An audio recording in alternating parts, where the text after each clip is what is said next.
الحمد للہ رب العالمین والصلاة والسلام علی سید الانبیاء والمرسلین وعلى آلہ الطیبین الطاہرین وعلى من تبعهم بإحسان إلى يوم الدین اما بعد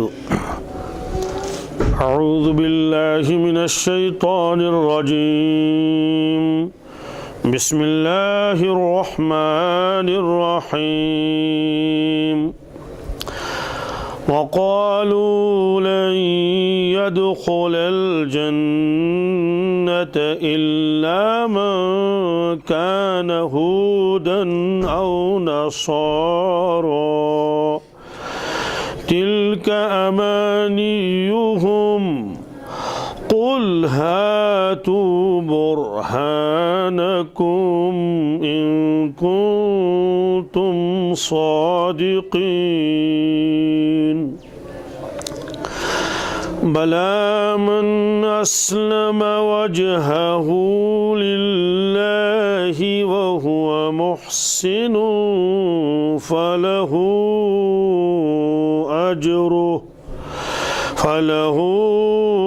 أجره عند ربه ولا خوف عليهم ولا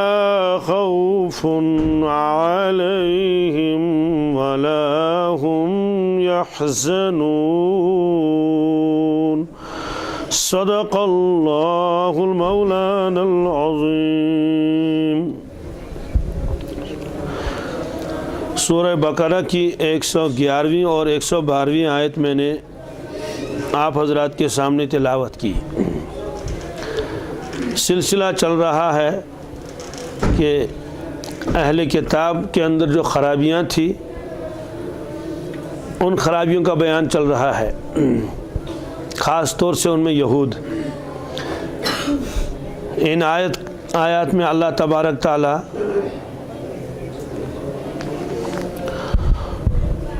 دونوں ہی فریق یہود اور نصارہ دونوں کی شناعت بیان فرماتے ہیں۔ یہ 27ویں برائی ہے ان کی۔ اس میں یہود ہی نہیں ہے بلکہ اس میں نصارہ بھی شریک ہیں۔ یہود کیا کہتے تھے اور نصارہ کیا کہتے تھے؟ وقالوا لن يدخل الجنة الا من كان هودا او نصارى۔ وقالوا وہ لوگ کہتے تھے لن يدخل الجنة ہرگز جنت میں داخل نہیں ہوگا الا مگر وہی شخص من کان ہودن او نصارا جو شخص یہودی ہو یا نصارہ ہو۔ تو کیا یہودی کہتے تھے کہ یہودی بھی جائیں گے نصارہ بھی جائیں گے، اور نصارہ کہتے تھے نصارہ بھی یہودی؟ نہیں، یہودی کہتے تھے صرف یہودی جائیں گے جنت میں، باقی سب لوگوں کے لیے جنت حرام ہے، وہاں نہیں جا سکتے۔ وہ کہاں جائیں گے؟ تو دوزخ میں جائیں گے۔ اور نصارہ سے جب پوچھا جاتا تھا کہ جنت میں کون جائے گا، نصارہ کہتے تھے نصارہ جنت میں جائیں گے، باقی کہاں جائیں گے؟ کہاں؟ باقی دوزخ میں جائیں گے۔ یہ دونوں فریق کے لوگ کہتے تھے۔ اللہ تعالیٰ فرماتے ہیں تلک امانیہم، یہ تو دل بہلانے والی باتیں ہیں، یہ تو دل بہلانے والی باتیں ہیں۔ ایک جگہ قرآن پاک نے فرمایا وَمِنْهُمْ أُمِّيُّونَ لَا يَعْلَمُونَ الْكِتَابَ، کہ یہود میں ایک جماعت تو ہے ان پڑھ، علماء تو ہیں ان کے لیکن عوام ہیں۔ لا يعلمون الکتاب الا امانیہ، وہ کتاب نہیں جانتے ہیں، انہیں معلوم نہیں ہے، بس جو ان کے علماء نے ذہن میں بٹھایا ہے بس وہ اسی پر قناعت کیے ہوئے ہیں۔ انہوں نے ان کو بتا دیا عمل ومل کرنے کی کوئی ضرورت نہیں ہے، جو یہودی ہوگا یہودی ہونا ہی نجات کے لیے کافی ہے، بس معاملہ ختم۔ تو یہ لوگ کہتے تھے کہ یہودی جنت میں جائیں گے اور کوئی نہیں جائے گا، نصارہ کہتے تھے کہ نصارہ جنت میں جائیں گے اور کوئی جنت میں نہیں جائے گا۔ اپنی اپنی جگہ دونوں جماعتیں مطمئن تھیں۔ تو اللہ تعالیٰ فرماتے ہیں یہ تو بس دل بہلانے والی باتیں ہیں، حقیقت یہ نہیں۔ قل ہاتوا برہانکم ان کنتم صادقین، آپ فرما دیجئے یا رسول اللہ صلی اللہ علیہ وسلم ان لوگوں سے، ہاتوا برہانکم، دلیل لاؤ، سند لاؤ اس پر کہ صرف یہود جائیں گے نصارہ جائیں گے، کوئی آیت تو پیش کر لو۔ ان کنتم صادقین، اگر تم اس دعوے میں سچے ہو۔ دعویٰ تو یہ ہے، دعوے کے ساتھ دلیل ہونی چاہیے، دلیل لاؤ، سند لاؤ کیا اللہ تبارک تعالیٰ نے ایسی کوئی گارنٹی آپ لوگوں کو دی ہے کہ آپ کے سوا کوئی جنت میں نہیں جائے گا؟ تو یہ اللہ تعالیٰ فرمایا یہ تو بس ان کے خیالی باتیں ہیں، ایک آرزویں ہیں، دل بہلانے والی باتیں ہیں، بس اپنے دل کو تسلی دے دیتے ہیں ہم تو جنت میں جائیں گے۔ اللہ تعالیٰ فرماتے ہیں بالکل ایسا نہیں، نہ یہودی جنت میں جائے گا نہ نصارہ جنت میں جائے گا، بلکہ ہمارے یہاں قانون ہے۔ کیا قانون ہے؟ فرماتے ہیں بلا، یہ بلا ماقبل کی تردید کے لیے آتا ہے۔ اس کا مطلب تو یہ ہے کہ وہ بھی عارضوں میں مبتلا ہیں، یہ بھی خیالی باتوں میں مبتلا ہیں۔ بھلا یہ سب رد کے قابل ہے، بلکہ اصل کیا ہے، کیا قانون ہے جنت میں جانے کے لیے؟ فرمایا من اسلم وجہہ للہ، من اسلم وجہہ للہ، وہ شخص جس نے اپنی ذات کو تابع بنایا اللہ تبارک تعالیٰ کے، اپنی ذات کو اللہ تبارک تعالیٰ کی کیا بنایا؟ تابع بنایا۔ یہاں وجہ کا لفظ آیا، عربی میں وجہ کے معنی چہرے کے آتے ہیں، لیکن چہرہ بول کر یہاں پوری ذات مراد ہے۔ جیسے قرآن پاک نے فرمایا کل من علیہا فان، جو کچھ زمین میں سب ختم ہو جائے گا، کل من علیہا فان وَيَبْقَى وَجْهُ رَبِّكَ ذُو الْجَلَالِ وَالْإِكْرَامِ، باقی رہے گا تیرے پروردگار کا چہرہ۔ تو سوال جو چہرہ رہے گا تو باقی کہاں جائے گا؟ وہاں مراد ہے پروردگار کی ذات، تو وجہ بول کر ذات مراد لی جاتی ہے، یہ عرب کا محاورہ ہے۔ تو اس طرح سے فرمایا کہ جو اپنی ذات کو تابع بنائے، فرما بردار بنائے اللہ رب العزت کی، وَهُوَ مُحْسِنٌ، اور وہ نیکی پر بھی ہو، کیا ہو؟ تو دو چیزیں بتا دی اللہ تبارک تعالی نے جنت میں داخلے ہونے کے لیے، ایک تو اس کا عقیدہ صحیح ہو اور دل سے اللہ تبارک تعالیٰ کو مان لے، پھر اس کے اعمال بھی صحیح ہوں، کیا ہوں؟ تو ایمان اور اعمال، ایمان اور اعمال، یہ دو بنیادیں اللہ تبارک نے فرمائی۔ اسلم وجہہ، اس کا مطلب تو یہ ہے کہ وہ تابع ہو گیا، تابع دار ہو گیا پروردگار کا۔ سوال یہ ہے کہ اس سے کیا مراد ہے؟ اس سے مراد یہ ہے کہ اس سے پہلے جو کتابیں اللہ تبارک تعالیٰ نے نازل فرمائی تھی، اللہ رب العزت نے فرمایا میں نے ان کتابوں کو منسوخ کیا ہے، اگر کوئی آدمی ان کتابوں پر عمل کر لے گا تو نجات کے لیے اس کے لیے کافی نہیں ہے، اس لیے وہ سب منسوخ ہو چکا ہے۔ اب نجات منحصر ہے حضرت رسول اللہ صلی اللہ علیہ وسلم کے ماننے پر اور ان کی اتباع میں۔ اگر کوئی شخص قرآن پاک کی 113 صورتوں کو مانے، ایک صورت کا انکار کرے، کسی بھی صورت کا اِنَّا أَعْطَيْنَاكَ یا اور کسی صورت کا، وہ کافر ہو جائے گا۔ کیوں؟ پورے قرآن پاک پر ایمان لانا ضروری ہے، کسی ایک صورت کا انکار کرے گا کافر ہو جائے گا، صورت تو دور کی بات ہے، کسی ایک آیت کا انکار کرے گا تو اس سے بھی کیا ہو جائے گا؟ کافر ہو جائے گا۔ تو جتنے انبیاء علیہ الصلوۃ والسلام اللہ تبارک تعالیٰ نے بھیجے ہیں، اگر سب کو مانے گا، کسی ایک کو انکار کرے گا تب بھی کافر ہو جائے گا، تب بھی۔ تو یہودی چاہے سارے نبیوں کو مانے، نصارہ چاہے سارے نبیوں کو مانے، اور اگر رسول اللہ صلی اللہ علیہ وسلم کو نہیں مانا تو سارے کے سارے پرلے درجے کے کافر ہو جائیں گے۔ اور پھر اللہ کے نبی صلی اللہ علیہ وسلم کا انکار، صلی اللہ علیہ وسلم، جن کے نبی ہونے پر انبیاء علیہ الصلوۃ والسلام سے بھی وعدہ لیا گیا ہے، وہ آگے آئے گا کہ اللہ تبارک تعالیٰ نے تمام انبیاء علیہ الصلوۃ والسلام سے وعدہ لیا ہے کہ میں تمہیں کتاب دوں گا، نبوت عطا کروں گا۔ ثم جاءکم رسول مصدق لما معکم لتؤمنن به ولتنصرنہ۔ تو بہرحال یہ فرمایا ہمارے یہاں قانون یہ ہے، جو فرما بردار بن جائے گا اور نیک اعمال کرے گا، فَلَهُ أَجْرُهُ عِنْدَ رَبِّهِ، اس کا اجر، اس کی مزدوری، اس کا ثواب اس کے رب کے پاس ہے۔ وَلَا خَوْفٌ عَلَيْهِمْ وَلَا هُمْ يَحْزَنُونَ، ان پر کوئی خوف نہیں، وَلَا خَوْفٌ عَلَيْهِمْ وَلَا هُمْ يَحْزَنُونَ، نہ وہ غمزدہ ہو سکتے ہیں۔ اس سے پہلے آیا خوف کا تعلق ہوتا ہے آئندہ آنے والے حالات کے بارے میں، اور غم کا تعلق ہوتا ہے گزشتہ پر، کس پر؟ تو نہ تو ان کو دنیا کی زندگی پر افسوس ہوگا، اور نہ تو انہیں آ کے دوزخ وغیرہ کوئی ڈر ہوگا، یہ اصول بتا دیا۔ تو یہاں ایک فرمایا کہ اس کا عقیدہ بھی صحیح ہو، من اسلم وجہ للہ، پھر اس کے اعمال بھی صحیح ہوں۔ معلوم ہو کہ یہ نجات کے لیے دو چیزیں اللہ تبارک تعالیٰ نے بیان فرمائی، کیا کیا؟ ایک تو تصحیح عقائد ہو، اور دوسرا اعمال صالحہ ہوں. اور اعمال صالحہ کے لیے یہاں محسن کا لفظ لائے. کیا لائے؟ جی یہ محسن کیا ہے؟ یہ اسم فاعل کا صیغہ ہے بابی فعل سے. احسن یحسن احسانا فهو محسن. اس کا ایک مطلب تو ہے لوگوں کے ساتھ احسان کرنا، حسن سلوک کرنا، اچھا سلوک کرنا. لیکن ایک مطلب تو اس کا ہے، یہ جو محسن کا لفظ ہے یہ تو نکلا احسان سے. احسان نکلا حسن سے. کس سے؟ حسن کے معنی آتے ہیں خوبصورتی.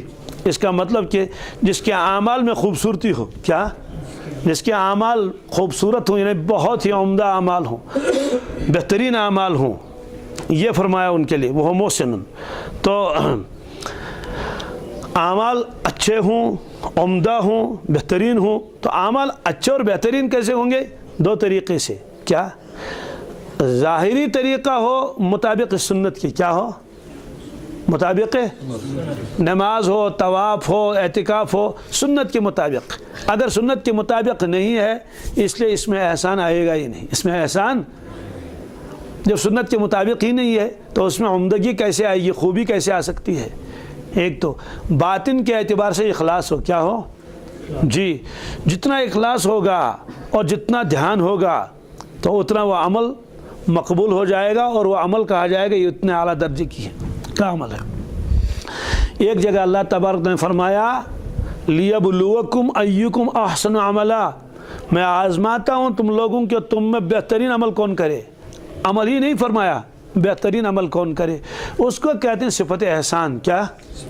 جی صفت احسان کا ہونا ضروری ہے. صفت احسان کیا ہے؟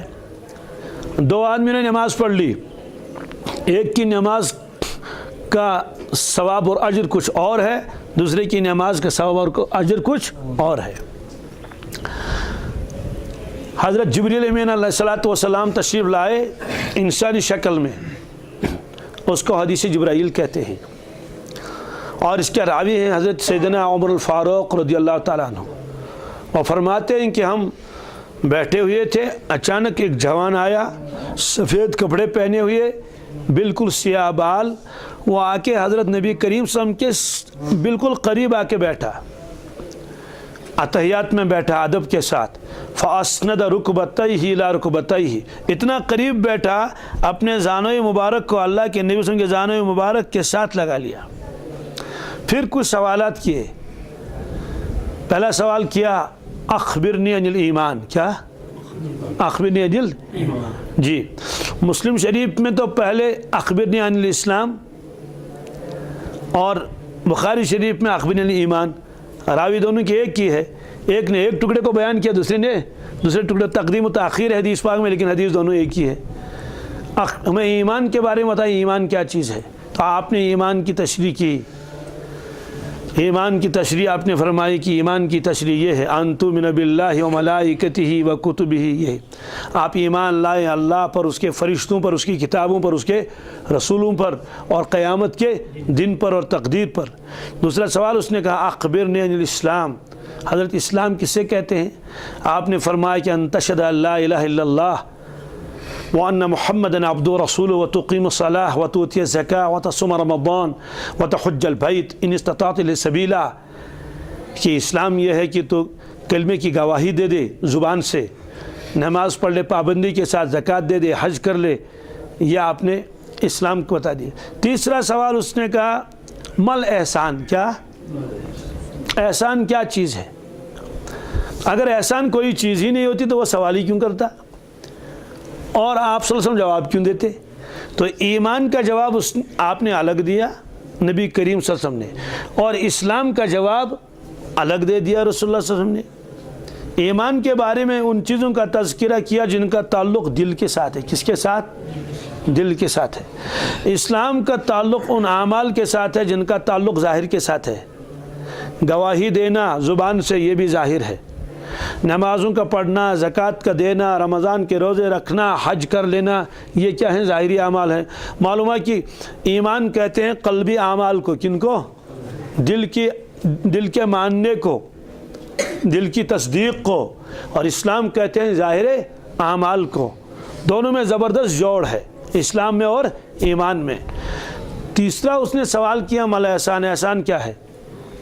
آپ نے فرمایا ان تعبد اللہ کانک تراہ فإن لم تکن تراہ فإنہ یراک۔ احسان یہ ہے کہ آپ اللہ تبارک تعالیٰ کی عبادت ایسے کریں کانک تراہ، گویا کہ آپ اللہ تبارک تعالیٰ کو دیکھ رہے ہیں۔ کیا کر رہے ہیں؟ یعنی جس طرح سے دیکھ دیکھ کے آدمی عبادت کر لے گا، کسی کے سامنے جھکے گا دیکھ کے کہ معبود سامنے ہے بالکل، تو جو کیفیت اس پر طاری ہوتی ہے، فرمایا کہ ایسی کیفیت اپنے اوپر طاری کر لو، اس طرح سے اللہ کی بندگی کر لو۔ لیکن ساتھ میں یہ بھی فرمایا فإن لم تکن تراہ، اگر تمہیں یہ مقام حاصل نہیں ہوا اور تم اللہ تبارک تعالیٰ کو اپنے آنکھوں سے دنیا میں نہیں دیکھو گے اور دیکھ بھی نہیں سکتے، فإنہ یراک، تو یقین جانو وہ تمہیں دیکھ رہا ہے، وہ تمہیں۔ تو اس میں دو چیزوں کا تذکرہ کیا، ایک تو احسان کی انتہا کا تذکرہ ہے اور ایک احسان کی ابتدا ہے۔ تو ابتدا تو یہ بتائی کیا اس توجہ کے ساتھ آپ عبادت کر لیں، صرف یہ نہیں فرمایا نماز ان تعبد اللہ، عبادت اس میں طواف بھی آئے گا، اس میں تلاوت بھی آئے گی، اس میں ذکر بھی، اس میں دعائیں بھی، ہر چیز۔ تو ایسے اس انداز سے کہ آپ کو یقین ہو جائے کہ اللہ تبارک تعالیٰ مجھے دیکھ رہے ہیں۔ تو جب یہ یقین آ جائے اللہ تعالیٰ مجھے دیکھ رہے ہیں تو ریا بھی نہیں آئے گا، کبر غرور بھی نہیں آئے گا، اور پوری توجہ رہے گی کس کی طرف؟ اگر نماز پڑھ رہا ہے تو نماز کی طرف پوری توجہ رہے گی، بہت ہی اطمینان کے ساتھ کھڑا رہے گا، اطمینان کے ساتھ رکوع کرے گا، بہت ہی توجہ کے ساتھ عاجزی اور انکساری کے ساتھ سر ڈال دے گا زمین کے اوپر اور پڑھے گا سبحان ربی الاعلیٰ، کہ میرا رب مجھے دیکھ رہا ہے اور میری باتوں کو سن رہا ہے اور میرے دل کی توجہ کو بھی خوب جانتا ہے۔ آدمی تو آدمی کے ظاہر کو دیکھ سکے گا نا، لیکن اللہ تبارک تعالیٰ ظاہر کو بھی دیکھتے ہیں اور ہمارے باطن کو بھی دیکھ رہے ہیں۔ تو فرمایا کہ اس کے اعمال میں حسن ہو، کیا ہو؟ اسی لیے بعض حضرات نے اس کا ترجمہ کیا اخلاص، کیا کہ ان کے اعمال میں کیا ہو؟ اخلاص ہو۔ اس لیے اگر اعمال میں اخلاص نہیں ہوگا، وہ سارے کے سارے اعمال اس کے منہ پر مار دیے جائیں گے اور اس کے گلے میں رسی باندھ دی جائے گی اور اس کو گھسیٹ کے لیا جائے گا اور ڈال دیا جائے گا دوزخ میں۔ کس میں؟ کیوں؟ اس لیے کہ ظاہری اعمال تو تھے لیکن اخلاص اس کے اندر نہیں تھا۔ اس لیے آپ نے فرمایا کہ احسان تو یہ ہے کہ آپ اللہ تبارک تعالیٰ کی طرف اس کی بندگی کر لیں، گویا کہ آپ اس کو دیکھ رہے ہیں۔ ایسی کیفیت انسان کے ساتھ ہونی چاہیے۔ اس کے شروعات ہوتے ہیں نماز سے، کس سے؟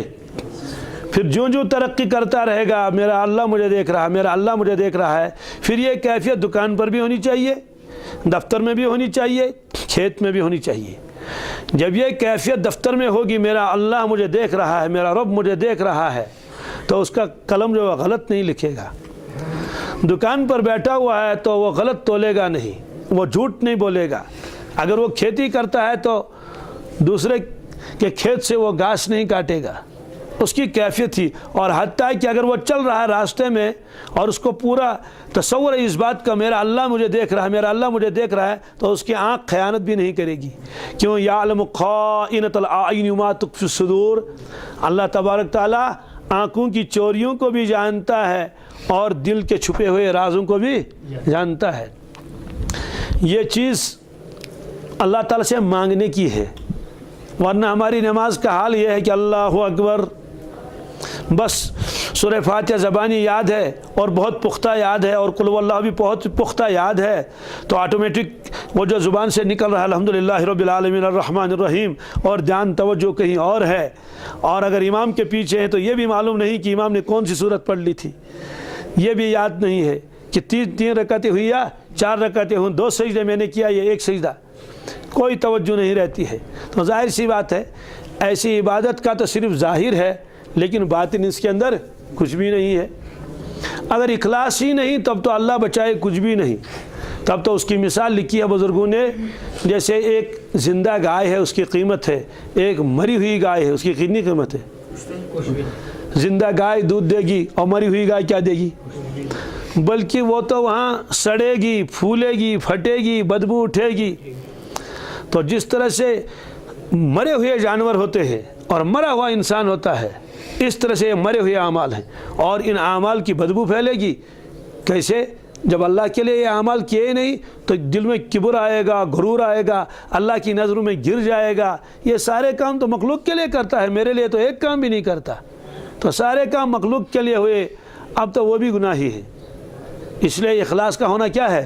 ضروری ہے۔ آپ نے خود فرمایا انما الاعمال بالنیات، نیت کیا ہونی چاہیے؟ اللہ تبارک تعالیٰ کی خوشنودی۔ تو اللہ تعالیٰ نے فرمایا دیکھو ہمارے یہاں قانون ہے، جو آدمی مسلم ہو جائے، اسلم کیا، فرما بردار بن جائے، تابع دار بن جائے، کس کا؟ اللہ کے نبی صلی اللہ علیہ وسلم کا تابع دار، شریعت کا تابع دار، پاک پروردگار کا فرما بردار بن جائے گا، وہ محسن، لیکن ساتھ میں یہ بھی فرمایا اس کے اعمال میں احسان بھی ہو، کیا ہو جی، ان کے اعمال میں اخلاص بھی ہو۔ معلوم ہے کہ اعمال بھی ضروری ہے، یہ نہیں فرمایا بس جو مسلمان ہو گیا، کلمہ پڑھ لیا اور پٹوار کے ریکارڈ میں لکھ دیا گیا فلاں ولد فلاں، اور آئیڈینٹی کارڈ بھی بن گیا مسلمانوں کا اور لکھ دیا اس کے مسلمان ہے، اور اعمال اس کے اندر بالکل نہیں ہے، تو اس کے لیے یہ وعدہ نہیں ہے۔ فَلَهُ أَجْرُهُ عِنْدَ رَبِّهِ، بھائی مزدوری تو اسی کو ملے گی نا جو مزدوری کرے گا، جو مزدوری کرے گا ہی نہیں تو اس کو دیں گے کیا؟ اس لیے اللہ تعالیٰ فرمایا فَلَهُ أَجْرُهُ عِنْدَ رَبِّهِ، اس کا اجر، اس کا ثواب، اس کی مزدوری اس کے رب کے پاس ہے، تو مزدوری بھی ملے گی اور کوئی خوف نہیں، دوزخ کا خوف نہیں، قبر کے عذاب کا خوف نہیں، محشر کے اندر رسوائی کا خوف نہیں، اور اللہ تبارک تعالیٰ کی غضب اور قہر کا کوئی خوف نہیں، بالکل مطمئن ہو گیا۔ دنیا میں تو ڈر تھا کہ معلوم نہیں کیا ہوگا، معلوم نہیں کیا ہوگا، معلوم نہیں کیسے ہوگا، لیکن مرنے کے بعد اس کو بتا دیا گیا اب تمہیں کوئی خوف و خطرہ نہیں ہے۔ اور مرنے کے بعد اللہ تعالیٰ بچائے، نافرمانوں کو خوف بھی ہوگا اور غم بھی ہوگا، خوف ہوگا دوزخ ہے آگے کیا کریں، ہر وقت سہمے ہوئے ہیں، ڈرے ہوئے ہیں، گھبرائے ہوئے ہیں، اور غم کس چیز کا ہے؟ ہائے زندگی تباہ ہو گئی، دنیا میں آئے تھے صرف کھیل کود میں وقت گزارا، ٹی وی دیکھنے میں وقت گزارا، تماشوں میں وقت گزارا، تھیٹروں میں وقت گزارا، گانے سننے میں وقت گزارا، کھیل کود میں وقت گزارا، بس سو گئے تو سو ہی گئے، نہ نمازیں پڑھی، نہ روزہ رکھا، نہ اپنے آپ پر محنت کی، نہ تقوی حاصل کیا، نہ پرہیزگاری حاصل کی، بس صرف جانوروں کی طرح آ کے کھا لیا اور حرام حلال سب کچھ۔ ہائے افسوس کی بات، وہ زندگی تباہ ہو گئی۔ تو گزشتہ پر ندامت، گزشتہ پر اور افسوس، اور آئندہ غم ہی غم۔ اس لیے فرمایا کہ اگر غم سے بچنا ہے تو اسلام قبول کر لے، اور اس کے بعد کیا کرے؟ اعمال کر لے، اور اعمال میں اخلاص ہو، اور اعمال میں صفت احسان ہو۔ یہ فرمایا وَلَا خَوْفٌ عَلَيْهِمْ وَلَا هُمْ يَحْزَنُونَ، ان کے اوپر کوئی خوف نہیں۔ آگے پھر ان کی برائی بیان ہو رہی ہے، کن کی؟ تو یہ بھی تو برائی ہے، یہ کہتے ہیں کہ صرف ہم جنت میں جائیں گے اور کوئی جنت میں جائے گا نہیں۔ سوال کیا واقعی ان کی کتابوں میں یہ لکھا تھا کہ یہودی جنت میں جائے گا اور کوئی نہیں، نصارہ جنت میں جائے گا اور کوئی نہیں؟ بالکل یہ ان کی کتابوں میں لکھا ہوا ہے۔ کچھ لوگ یہودی تھے، وہ مسلمان ہو گئے، کیا ہو گئے؟ وہ مسلمان نہیں، وہ عیسائی بن گئے۔ کچھ عیسیٰ علیہ السلام کے زمانے میں عیسیٰ علیہ السلام تشریف لے گئے آسمان پر، اس کے بعد جو ہوا تو وہ ہوا کہ سب کچھ بگاڑ کے ان لوگوں نے رکھ دیا۔ تو انہوں نے کہا شریعت پر عمل کرنا کوئی ضروری نہیں ہے، یہ بائبل میرے ہاتھ میں ہے، میں عبارت پڑھ لیتا ہوں۔ یہ وہ یہودی تھے جو پہلے یہود پھر نصارہ ہو گئے۔ ہم پیدائشی یہودی ضرور ہیں اور غیر یہودی گناہگاروں میں سے نہیں، پھر بھی ہم یہ جانتے ہیں کہ انسان شریعت پر عمل کرنے سے نہیں بلکہ صرف یسوع مسیح پر ایمان لانے سے راست باز ٹھہرایا جاتا ہے۔ شریعت پر عمل کرنے سے نہیں، عمل کرنے سے کچھ بھی نہیں ہوگا، صرف ایمان لاؤ کس پر؟ یسوع مسیح پر، بس راست باز ٹھہرایا جائے گا۔ اس لیے ہم بھی مسیح یسوع پر ایمان لائے تاکہ شریعت پر عمل کرنے سے نہیں بلکہ مسیح پر ایمان لانے سے راست باز ٹھہرائے جائے۔ کیونکہ سن لیجئے، کیونکہ شریعت کے اعمال سے کوئی انسان راست باز نہیں ٹھہرایا جا سکتا۔ شریعت پر عمل کرنے سے کوئی آدمی جنتی نہیں ہو سکتا۔ آپ جتنے بھی عمل کر لو، شریعت پر کر لو عمل۔ اس لیے آپ نے دنیا کے کسی بھی کرسچن کو عمل کرتے ہوئے نہیں دیکھا ہوگا۔ صرف وہ اتوار کے دن آئے گا اور اپنے گرجے میں تھوڑی دیر کے لیے کچھ وہاں لڈو وغیرہ بھی بانٹے جاتے ہیں، کچھ وہاں اور کرکری اور یہ چند چیزیں دی جاتی ہیں۔ ہمارے نادان جوان بھی جاتے ہیں وہاں گرجا گھروں میں، اور وہاں وہ ان کو کچھ چائے وغیرہ پلائی جاتی ہے، بس تھوڑی دیر کے لیے کھڑے ہو گئے، ایک مجسمہ سامنے رکھا ہوا ہے عیسیٰ علیہ السلام کا یا مریم علیہ السلام کا، بس اس کے دورے تھوڑی دیر ہو گئے اور بس گویا کہ حق ادا ہو گیا، چلے گئے۔ کہ اب ہم کو عمل کرنے کی ضرورت ہی نہیں، کہ کیوں؟ کہتے ہیں بس مسیح پر ایمان لانا ہی نجات کے لیے کیا ہے؟ کافی ہے۔ اللہ تعالیٰ نے فرمایا بالکل غلط، بالکل غلط۔ ہمارے یہاں قانون ہے ایمان لانا پڑے گا اور اعمال صالحہ کرنے پڑیں گے۔ شریعت پر عمل، شریعت ہی تو بچاؤ ہے انسان کی، شریعت تو قلعہ ہے۔ یہ تو میں نے آپ کو عبارت سنا لی، اور آگے سن لیجئے۔ اگر راست بازی، کیا؟ اگر نجات شریعت کے وسیلے سے حاصل کی جا سکتی تھی تو مسیح نے بلا مقصد اپنی جان قربان کی۔ اگر شریعت پر عمل کرنے سے آدمی جنتی ہوتا، کات پر اگر عمل کرنے سے کیسے انسان جنتی؟ شریعت پر، تو پھر مسیح نے بلا مقصد اپنی جان قربان کر دی۔ یعنی عیسیٰ علیہ السلام بلا وجہ ان کے عقیدے کے اعتبار سے پھانسی پر انہوں نے اپنے آپ کو چڑھا دیا۔ اگر شریعت پر ہی کیا ہوتی؟ نجات ہوتی، تو انہوں نے اپنے آپ کو پھانسی پر کیوں لٹکا دیا؟ گویا کہ اب شریعت پر عمل کرنے سے نجات نہیں ہے، نجات اس پر یہ ہے کہ آپ عیسیٰ علیہ السلام کو یہ مان لے کہ وہ خدا تھا یا خدا کا بیٹا تھا، اس نے تمام لوگوں کے گناہوں کے بدلے میں اپنی جان پیش کر دی، قربانی کر دی۔ تو ان کا عقیدہ یہی ہے کہ تم نے قربانی دے دی، عمل کرنے کی ضرورت ہی نہیں، شریعت پر عمل کرو، اس سے کیا ہوگا؟ کچھ بھی نہیں۔ اس لیے ان کے تو مزے ہے، کچھ تو کرنا ہی نہیں، جتنے گناہ کر لو خوب کر لو۔ اور اتوار کے دن جاتے ہیں اس کے پاس، پادری کے پاس، یہ بھی لکھا ہے کتابوں میں، پادری کے پاس گئے، پادری صاحب نے کہا کیا؟ کہا اس ہفتے میں نے اتنے گناہ کیے۔ کتنے کیے؟ کہا اتنے۔ کہا گھبرانے کی ضرورت نہیں، جاؤ میں نے سب معاف کر دیے، البتہ فیس بھر لو یہاں، سمجھا کہ نہیں؟ تو وہ ٹوکن حاصل کر لیتا ہے نا، پہلے باہر پیسے بھرنے پڑتے ہیں تو وہ ٹوکن دکھاتا ہے، اس کو معلوم ہے کہ یہ اتنے $1000 بھر چکا ہے، تو اسے کہتے ہیں کہ اچھا ٹوکن دکھاتا ہے، یہ ٹوکن۔ اس نے کہا ٹھیک ہے، کتنے گناہ کیے؟ تو یاد بھی نہیں ہے، میں تو ہفتے بھر گناہوں میں ہی رہا۔ اس نے کہا جاؤ، کوئی ڈر نہیں ہے، سب معاف ہے۔ ٹوکن دکھا دیا نا اس نے، یہ ہے۔ تو بہت آسان دین ہے، کچھ تو کرنا ہی نہیں۔ لیکن ادھر سے ایک بیوقوف، ان کو بیوقوفوں کو یہ بات بھی سمجھ میں نہیں آتی، جب عیسیٰ علیہ السلام کفارہ بن چکے ہیں ان کے عقیدے کے اعتبار سے، پھر یہ پادری کے پاس جانے کی ضرورت ہی کیا ہے؟ اور اس کو ٹوکن دکھانے کی ضرورت ہی کیا ہے کہ جناب میں تو پیسے بھر چکا ہوں، رسید دکھانے کی ضرورت ہی کیا ہے اس کو؟ تو پھر تو معافی ہو چکی ہے نا، تو کچھ بھی۔ تو اس طرح سے ان کا یہ عقیدہ ہے کہ شریعت پر عمل کرنے کی کوئی ضرورت نہیں ہے، بلکہ کیا کر لو۔ اس لیے بس عیسیٰ علیہ السلام کے ساتھ یہی عقیدہ رکھو جو ان کا ہے، ورنہ عیسیٰ علیہ السلام کو تو ہم بھی مانتے ہیں نا۔ اللہ کے بندو، اگر ہم نہ مانیں نعوذ باللہ من ذلک، ہم مسلمان کہاں رہیں گے؟ لا نفرق بین احد من رسلہ وقالوا سمعنا واطعنا۔ ہم تو سارے نبیوں پر ایمان لا چکے ہیں۔ عیسیٰ علیہ السلام تو ہمارا نبی ہے، موسیٰ علیہ السلام ہمارا نبی ہے، ابراہیم ہمارا نبی ہے۔ بات سمجھ آ گئی؟ تو ہم تو سبوں کو نبی مانتے ہیں نا، البتہ شریعت پر کس پر چلتے ہیں؟ ہم رسول اللہ صلی اللہ علیہ وسلم کی شریعت پر، کیونکہ ہم کو یہ یقین ہے عیسیٰ علیہ السلام اللہ کے نبی ہیں، موسیٰ علیہ السلام نبی ہیں، البتہ ان کی شریعت منسوخ ہو چکی ہے۔ منسوخ شریعت پر عمل کریں گے تو نجات نہیں۔ کیا جی؟ شاید وہ کل سبق میں آیا تھا جب حضرت عمر فاروق نے معافی مانگی تھی، آیا تھا، تورات کے کچھ اوراق لے آئے تھے اور پڑھنے لگے۔ آپ نے کیا فرمایا تھا؟ اگر صاحب تورات بھی آ جائے گا، کون؟